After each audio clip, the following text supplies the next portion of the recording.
দর্শক শ্রোতা পৃথিবীর যে যে প্রান্ত থেকে এই মুহূর্তে আমাদের সাথে সংযুক্ত হচ্ছেন সরেজমিন বার্তার ফেসবুক পেজে এবং যারা পরবর্তীতে সংযুক্ত হবেন তাদের সকলকে জানাচ্ছি আন্তরিক অভিনন্দন, একটা শুভকামনা, শুভ বিকাল। আমি মোস্তাফিজুর রহমান, সরেজমিনের স্টাফ রিপোর্টার, সাতক্ষীরা জেলা প্রতিনিধি। অবস্থান করছি সাতক্ষীরা সদর উপজেলার অন্তর্গত সাতানি এবং আমার পাশে যে ভদ্রলোক উনি গোলাম মোস্তফা, উনি মাননীয় জেলা প্রশাসক সাতক্ষীরা বরাবর তার বড় ভাই এবং তার একমাত্র বোনের বিরুদ্ধে বাবার সম্পত্তি আত্মসাতের অভিযোগ করেছেন এবং সেই বিষয়ে কিন্তু তার কাছে আমরা জিজ্ঞেস করব।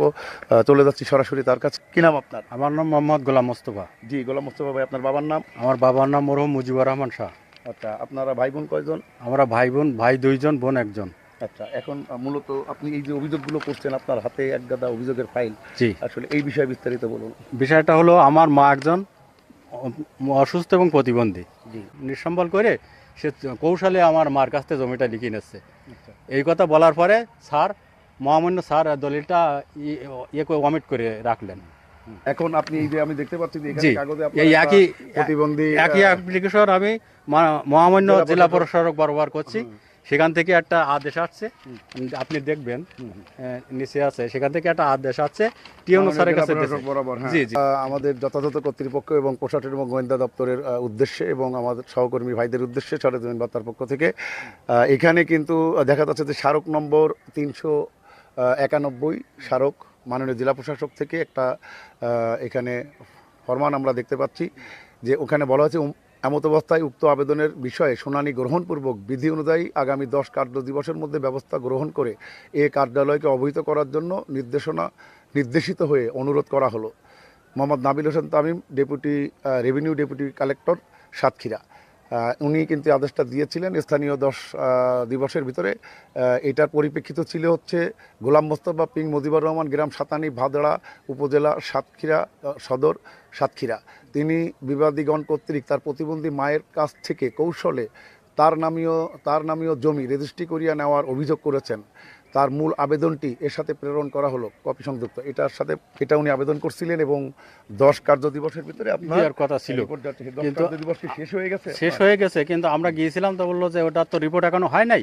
রিপোর্টের জন্য যেহেতু জমি জায়গা সংক্রান্ত বিষয়, এটা আমরা এসিল্যান্ডে পাঠিয়ে দিয়েছি, আপনি ওখানে খোঁজ নেন। আমাদের এখন আমাকে না জানিয়ে যদি মানে চুপি চুপে ই করে থাকে, সেটা তো আমি জানি না। এই জন্য আপনি মিডিয়ায় এই জন্য আমি আপনার সরজমিনকে অবগত করার জন্য আমি আসছি। যথাযথ কর্তৃপক্ষ বরাবর, যথাযথ কর্তৃপক্ষ আমি যেন সুবিচার পাই। কত? জি, আমার সাবেক খতিয়ান এখানে আপনার বিআরএস হলো 717 নম্বর খতিয়ান, মৌজা হলো সাতানি ভাদড়া মৌজা, আর হালদাগ হচ্ছে 162,046 আপনার জমি আছে। জি জি, এই জমিটা আপনি হারানোর শঙ্কা করছেন 100 বার এই মায়ের কাছ থেকে বুনিয়াদে, হ্যাঁ, আপনার আপন ভাই এবং একমাত্র বোন মুসলিমার বিরুদ্ধে এটাই আপনি চাচ্ছেন। তো আমরাও দৃষ্টি আকর্ষণ করছি যথাযথ কর্তৃপক্ষ বরাবর। দেখতে পাচ্ছেন যেখানে বিআরএস খতিয়ান নম্বর 717 এবং হালদাগ হচ্ছে 162,046, মৌজা কিন্তু সাতানি ভাদড়া। এটা ক্ষতিগ্রস্ত না হয় আমার অংশটা, এটা আপনি আবেদন করছেন। আমরা আবেদন করছি, ভালো থাকুন, সুস্থ থাকুন। সকলের সাথে আবারও দেখা হবে নতুন কোনো ঘটনা, নতুন কোনো পর্বে। তবে এভাবে পরের জায়গা, পরের জমি ঘর বানাইয়া আমি রই, আমি তো সে ঘরের মালিক নই, এটা কিন্তু আর হয় না। তার কারণ এখন ভূমি আইন অনেক উন্নত হয়েছে। আপনি অনলাইনে পেয়ে যাচ্ছেন আপনার সব কিছুই, শুধু টাইপ করতে বাকি। আমরা কি একটি ভালো সুন্দর ভবিষ্যৎ গড়তে পারবো না এই বাংলাদেশে? আমরা কি আমাদের ভবিষ্যৎ প্রজন্মকে একটি ন্যায় নীতি সমৃদ্ধ দেশ উপহার দিতে পারবো না? আমরা কি পরিবর্তন হতে চাই না, নাকি পরিবর্তন হয় না, নাকি পরিবর্তন হতে আমাদের ইচ্ছাই করে না? কোনটা? দর্শক, অনেক প্রশ্ন রয়ে গেল। আমরা আমাদের যথাযথ কর্তৃপক্ষের উদ্দেশ্যে এই বার্তাটি দিয়ে আজকের লাইভ শেষ করছি। দেখা হবে আবারও। আসসালামু আলাইকুম ওয়া রাহমাতুল্লাহ ওয়া বারাকাতুহু। এখন আমরা চলে এসেছি আমাদের কালীগঞ্জ উপজেলার অন্তর্গত নলতা ইউনিয়নের বাগবাটি গ্রামে। কথা দিয়েছিলাম বাগবাটি এসে আমাদের মহিদুল ইসলাম এবং তার এক ভাই গোলাম মোস্তফা এবং তাদের এক বোন মুসলেমা, তার মা জননীর সাথে কথা বলবো। ছোট এক সংসার, রোমাঞ্চিত মন, কঠিন পৃথিবী তবু সুখের জীবন। আজকে এই সুখের জীবন, এই সুখের পিছনে মানুষ কতটা কুচক্রী না হইলে একটা সুন্দর সাজানো গোছানো এই সংসারটাকে মানুষ অমানুষার ফুলঝুরি দিয়ে শেষ করে দিতে চায়। কাছ থেকে না দেখলে কোনো কিছুই হয়তো আপনাদেরকে এভাবে দেখাতে পারতাম না। মাননীয় জেলা প্রশাসক মহোদয়, মাননীয় এনডিসি মহোদয়, আমাদের মাননীয় সাব রেজিস্ট্রার অমায়িক দাদা সহ উপজেলা ইউনো মহোদয়ের দৃষ্টি আকর্ষণ করে আজকের এই প্রতিবেদনটি যথাযথ কর্তৃপক্ষ বরাবর নিবেদন করছি আমি মোস্তাফিজুর রহমান, সরেজমিন বার্তা, মানবাধিকার প্রতিদিন বিশেষ প্রতিনিধি। বাগপাটির এইখানে এসে আমরা সরাসরি আমাদের এই চাচির সাথে আগে চলে যাই, যে চাচিকে এই যে হাতে পেপারগুলো দেখতে পাচ্ছেন, যেটা নিয়ে আমি প্রতিবেদন করেছিলাম বাবুলিয়ার সেই কিন্ডারগার্টেন স্কুলের লবিতে বসে। এখানে কিন্তু আমাদের এই যে চাচিকে দেখছেন, ওনাকে প্রতিবন্ধী হিসাব করে কিন্তু একটা আবেদন করা হয়েছিল। আমি মাননীয় জেলা প্রশাসক, এনডিসি মহোদয় এবং যথাযথ কর্তৃপক্ষের উদ্দেশ্যে বলবো, উনি কিন্তু প্রতিবন্ধী কার্ড যেটা দেখানো হয়েছে, উনি কিন্তু প্রতিবন্ধী হিসেবে কিন্তু কার্ড কিন্তু উনি নন। ওনার জাস্ট ফর উনি অকালে বিধবা হয়েছেন, এখন বৃদ্ধা হয়েছেন, এবং তার শরীরে এই যে রংটা দেখছেন ধবল, যাকে আমরা বলি ধবলি রোগ, এইটা ছাড়া তার সেরকম কিছু না। তিনি যে বাক প্রতিবন্ধী সেটাও না। এতক্ষণ তার সাথে কিন্তু সরেজমিন বার্তা প্রতিনিধি সরেজমিনে এই কথা বলছিলেন। আর এই গ্রামের মানুষরা আছেন আমাদের সাংবাদিক। আমরা একটু চাচির সাথে কথা বলি। আসসালামু আলাইকুম। ওয়ালাইকুম সালাম। কি নাম আপনার? মনিরা। আচ্ছা, আপনার ছেলে মেয়ে কয়জন? ওই তিনজন, দুই ছেলে এক মেয়ে। দুই ছেলে এক মেয়ে, তাই তো? আচ্ছা, আপনার বড় ছেলের নাম কি বলতে পারবেন? হ্যাঁ, মইদুল। হ্যাঁ বলেন। মইদুল ইসলাম। মইদুল ইসলাম আর ওই মোস্তফা। আচ্ছা, আর ছোট ছেলের হলো গোলাম মোস্তফা। আর এই যে মেয়ে, এটা আপনার মেয়ে, তাই তো? একটু হাইলাইট করেন, কাছে করে নিয়ে আসো, ক্যামেরা ফ্ল্যাগগুলো কাছে নিয়ে আসো।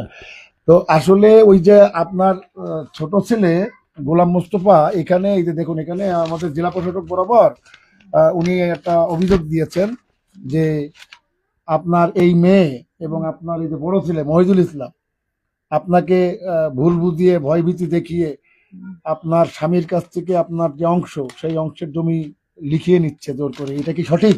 না না, মিথ্যা? আমি কবে মরে গেছে আমি লিখিনি মরে গেছি। আচ্ছা, মানে আপনি কি স্বেচ্ছায় গিয়েছিলেন আমাদের অমায়িক বাবুর ওখানে রেজিস্ট্রার অফিসে লিখতে, তাই তো? এখন আপনার এই ছোট ছেলে বাধা দিচ্ছে।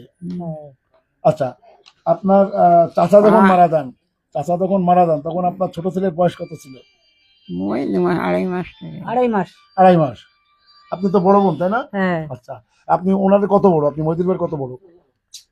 ওই উঠে ছিলাম ওইরকম 2-3 বছরের বড়। মানে আপনার এই যে গোলাম মোস্তফা ভাই তখন আপনি কোলে পিঠে মানুষ করছেন, হ্যাঁ, তাই তো? অনেক ছোট।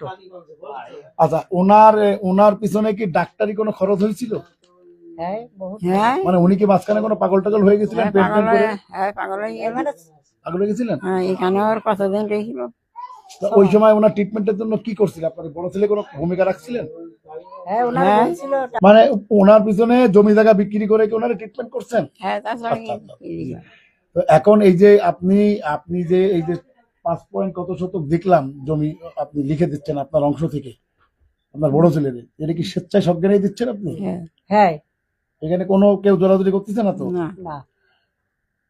আপনি বলেন, এখানে বলেন, আপনি কোনো ভয় পান না? জোরে বলো।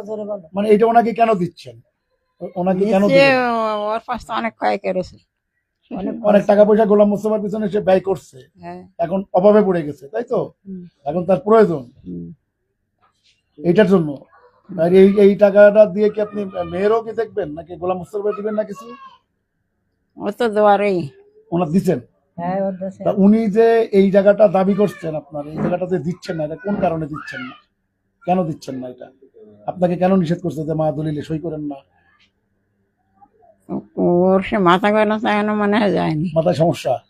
আচ্ছা, যেটা দেখলাম আমাদের মূল যে এলিগেন্ট ছিল আমাদের মনিরা চাচি, আমাদের বৃদ্ধ মা, আমাদের মা জননী, তো তার সেই বিষয়টাই কিন্তু আমার খণ্ডন করার মেন উদ্দেশ্য ছিল। এখানে 3 জনের কাছে আবেদন করা হয়েছিল, সেই 3টে আবেদনের পরিপ্রেক্ষিতে সার্বিক সরেজমিনটা কিন্তু লাইভে দেখাইলাম সরাসরি। এখানে কাটছাট করার কোনো জায়গা নাই, এডিট করার কোনো জায়গা নাই। মোস্তফা ভাই, আপনার উদ্দেশ্যে সরেজমিন বার্তার এখন একটি বার্তা। আপনাকে আমি লাইভে নেওয়ার আগেই বলেছিলাম, এই ঘটনা তথ্য যদি আপনার বিপক্ষে যায়, সবকিছুই কিন্তু আপনার বিপক্ষে যাবে। আপনি মিডিয়ায় এসে যাহা বলিব সত্য বলিব, সত্য বই মিথ্যা বলিব না, এটা বলেও কিন্তু আপনি মিথ্যার আশ্রয় নিয়েছেন। জমি জায়গা এগুলো নিয়ে কিন্তু আপনি যাবেন না। তবে ভাইয়ের সম্পর্ক, ভাই বোনের সম্পর্ক, মা সন্তানের এই নারীর সম্পর্ককে যারা সামান্য জমির কারণে মিথ্যা বলে কলঙ্কিত করে, ভুলণ্ঠিত করে, সমাজে মান সম্মান হানি করার উদ্দেশ্যে আল্লাহ পাক তাদের সঠিক হেদায়েত দান করুক। কি নাম আপনার? রুহুল আমিন। রুহুল আমিন ভাই, কেমন আছেন আপনি? বলেন। আলহামদুলিল্লাহ ভালো আছি। যা বলিব সত্য বলিব, সত্য বই যা বলিব সত্য বলিব, সত্য বই মিথ্যা বলিব না। সত্য ছাড়া মিথ্যা আপনি অনেক বলিব না। মুরব্বী, জি বলেন। অনেক বয়স হয়ে গেছে। হ্যাঁ। এরা তো আপনাদের সন্তানের মতনই মনে আপনি পাইছেন। হ্যাঁ, আমি ওর সন্তানের মতনই মানুষ করেছি। আমি ওই সংসার 20-25 বছর দেখাশোনা করেছি। এখান থেকে সুদ করি না টাকা নেই, আমি ওর কাছে সংসার চালাইছি, ওর কাছে কোনোদিন নেয়নি। আমি ওখান থেকে যদি নিতাম, আমি আজকে দোতলা বিল্ডিং দিতে পারতাম শ্বশুরদের। মানে আপনি নিঃস্বার্থভাবে নিঃস্বার্থভাবে দুই শালা, আপনার ওয়াইফ আর আপনার শাশুড়ি, হ্যাঁ শাশুড়ি তো পাইলেন আপনি, হ্যাঁ। অকালে বিধবা হ্যাঁ হয়েছেন, তাই না? এখন আমাদের একটা তথ্য জানার দরকার ছিল, সেটা হচ্ছে যে উনি আদতে প্রতিবন্ধী কিনা। সেটা তো প্রমাণিত হয়ে গেছে তিনি প্রতিবন্ধী না। না, প্রতিবন্ধী না। না, না, উনি জাস্ট পর ওই যে ওনার গায়ে ওই পাকড়টা। পাখরের, হ্যাঁ। এছাড়া তো কিছু। আজকের এই হৃদয় বিদারক একটা দৃশ্যের যে অবতারণা হয়েছে, এই হৃদয় বিদারক দৃশ্যের এখান থেকে আমি মাননীয় জেলা প্রশাসক মহোদয়, সম্মানিত এনডিসি মহোদয় এবং জেলা ভূমি সহকারী রেজিস্ট্রি মহোদয় সহ সকলের দৃষ্টি আকর্ষণ করছি। আজকের যে বিধবা মহিলাটা তার 3টা সন্তানের মুখের দিকে তাকিয়ে তার সুন্দর যৌবনটা কুরবানি করে দিয়ে আজকের এই বৃদ্ধ অবস্থায় যিনি উপনীত হয়েছেন, যে মানুষটাকে দেখলে চোখের পানি ছাড়া আর কিছু আসে না, আজকে সেই মানুষটাকে শাহ গোলাম মোস্তফা, এই বিধবা চাচিমার ছোট ছেলে, তার মাকে বানিয়েছে প্রতিবন্ধী, এক বড় ভাইকে বানিয়েছেন তার প্রতিপক্ষ, তার বড় বোনটা, মাতুল্য বোনটাকে সে বানিয়েছে তার প্রতিপক্ষ। অত্যন্ত দুঃখজনক এবং লজ্জাজনক বিষয় যে মা 10 মাস 10 দিন গর্ভে ধারণ করে যে সন্তানকে লালন পালন করলেন, আজকে সেই সন্তান তার মায়ের কাছে হয়ে গেছে প্রতিপক্ষ। আসলে এই বিষয়টা শুনতেও যতটুকু কষ্ট লাগে, মানতে তার চেয়ে অধিকতর লজ্জা লাগে। আমি প্রত্যেকটা দায়িত্বশীল পর্যায়ে এই সমাজের সুশীল নাগরিক, এই রাষ্ট্রের সকল মানুষের কাছে করজোড়ে মিনতি করব, মাকে কখনো সন্তানের প্রতিপক্ষ করবেন না। সন্তানদেরকেও বলবো যে তারা যেন তাদের মাকে প্রতিপক্ষ না করে। আজকে মায়ের বিরুদ্ধে যে বিচার নিয়ে আসছে মোস্তফা, যে আমার মা আমার ভাইকে মানে আমার অজান্তে কৌশল করে অত্যন্ত সুকৌশলে জমি লিখে দিচ্ছে, আসলে এটি সম্পূর্ণ ভুল ধারণা। আজকে মহিদুল ইসলাম ভাই তার নিজের আর্থিক উপার্জিত টাকা দিয়ে প্রায় 17 বিঘা জমি কিনছে, যাহা দিবালোকের মতো সত্য, সমাজের প্রত্যেকটা ব্যক্তি জানে। এবং এই গোলাম মোস্তফাকে সে এই যে সম্পত্তি 17 বিঘা কিনছিল, এই মহিদুল ইসলামের নিজ উপার্জিত অর্থ দিয়ে কিনছিল। তারপরেও মহিদুল ইসলামের ছোট ভাই গোলাম মোস্তফাকে প্রত্যেকটা ত্যায্য অংশ হিসাবে যতটুকু সম্পত্তি মহিদুল ইসলাম দিলে তার ভাই খুশি হয়, প্রত্যেকটা সম্পত্তি থেকে তাকে সম অধিকার দিয়ে মহিদুল ভাই জমি কিনছে, প্রত্যেকটা অংশ তাকে সঠিকভাবে বোঝাই দিছে।